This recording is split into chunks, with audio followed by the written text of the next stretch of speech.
Salut à tous, c'est Rush971, j'espère que vous allez tous bien. On se retrouve pour une nouvelle vidéo. Donc là, comme vous avez pu le constater, je suis au Striker, qui est un fusil à pompe. Et alors, je pense que vous êtes du même avis que moi.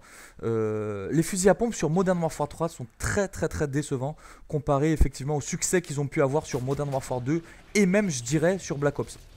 Donc, alors, avec Lin75 notamment et puis les membres de la team DSU, donc on s'est dit bon, il doit y en avoir un forcément qui est bien ou qui limite un peu la casse. Et on a trouvé cette perle, si je puis dire, qu'on appelle le Striker. Alors, c'est un fusil à pompe avec pas mal de balles et avec une cadence assez élevée. Donc, c'est-à-dire qu'en fait, il n'a pas énormément de portée, quoique, je pense pas qu'il ait plus de portée que moins de portée pardon, que le Space 12.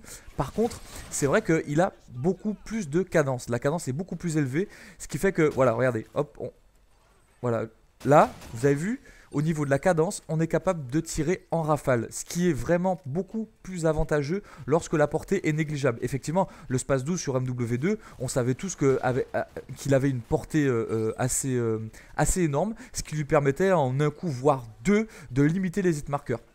Alors avec celui-là, certes on fait des hitmarkers, mais la cadence est telle qu'on peut assurer le kill sans souci. Voilà, comme par exemple, vous avez pu le voir une nouvelle fois. Là, j'ai assuré le kill en mitraillant tout simplement. De toute façon, avec ce pompe-là, faut pas hésiter, faut y aller. Faut mitrailler, faut pas se poser de questions. Je pense que c'est la meilleure solution de bien l'utiliser.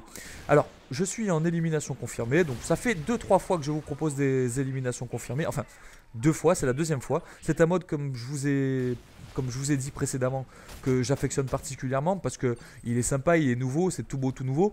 Donc on le teste. Bon, je vais pas vous mettre que ça sur ma chaîne, vous inquiétez pas. Je vais vous proposer des modes objectifs. Mais là, je pense que pour découvrir les maps, pour s'amuser entre amis, une petite élimination confirmée, c'est très sympathique en tout cas. Voilà.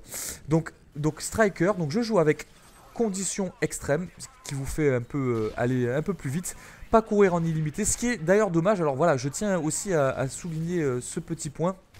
Conditions extrêmes, qui peut être assimilé au marathon de Black Ops bien évidemment, ne permet pas de courir en illimité. Donc c'est une bonne et une mauvaise chose. Alors la mauvaise chose, c'est bien évidemment pour les gens qui jouent comme moi, c'est-à-dire en allant, comme je vous ai dit, au feu de l'action, en étant un peu curieux, eh ben, on est obligé de limiter notre course à ce que cet atout nous propose. Donc on ne peut pas courir de manière illimitée. C'est un petit peu dommage. Là je parle bien évidemment, c'est une impression personnelle et non quelque chose d'universel. Donc voilà, donc ça nous permet de courir plus longtemps mais pas à l'infini. Alors avantage et inconvénient. L'inconvénient c'est déjà pour des jeux comme moi. L'avantage c'est que des gens comme moi qui ne faisons que courir partout en illimité, on se fait souvent avoir justement en voulant trop rusher. Voilà, hein. Ça nous permet effectivement, malgré nous, de pouvoir temporiser, ce qui fait que souvent on réussit des choses qu'on ne réussissait pas auparavant, ce qui nous permet d'augmenter nos séries, sachant que le système de killstreak d'MW3 est comme MW2. Donc souvent le fait d'envoyer des killstreaks nous permet, enfin pas souvent, le fait d'envoyer des killstreaks nous permet d'activer d'autres killstreaks, et souvent ne pas rusher tout le temps, rester un peu en retrait sans camper bien évidemment, peut-être tourner autour de la carte pardon, ou contourner les ennemis, mais tout en restant prudent.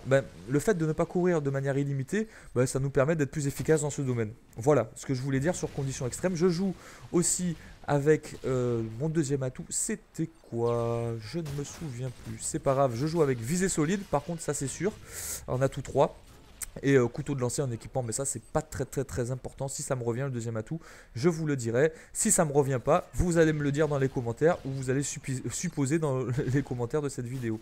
Donc voilà, pompe Striker. Voilà, donc je pense que le titre de cette vidéo ce sera We Love Striker, parce que très franchement, moi qui suis un adepte du fusil à pompe et non du snipe, je vais pas lancer une polémique, mais je trouve par exemple qu'ils ont trop mis accès sur le snipe et pas assez sur le pompe. Enfin, c'est mon avis personnel, vous me direz ce que vous en pensez. Voilà, donc le gameplay se termine actuellement. C'est moi qui ai fait la killcam au fusil à pompe. Je fais pas un score extraordinaire, mais je pense que c'est assez intéressant de vous proposer ce gameplay au Striker qui est pour moi le meilleur fusil à pompe. Donc n'hésitez surtout pas à jouer avec. C'est un conseil que je peux vous donner. Et conditions extrêmes, comme je l'ai dit, est un atout assez indispensable. Je vous dis à bientôt. Ciao. À la prochaine tout le monde.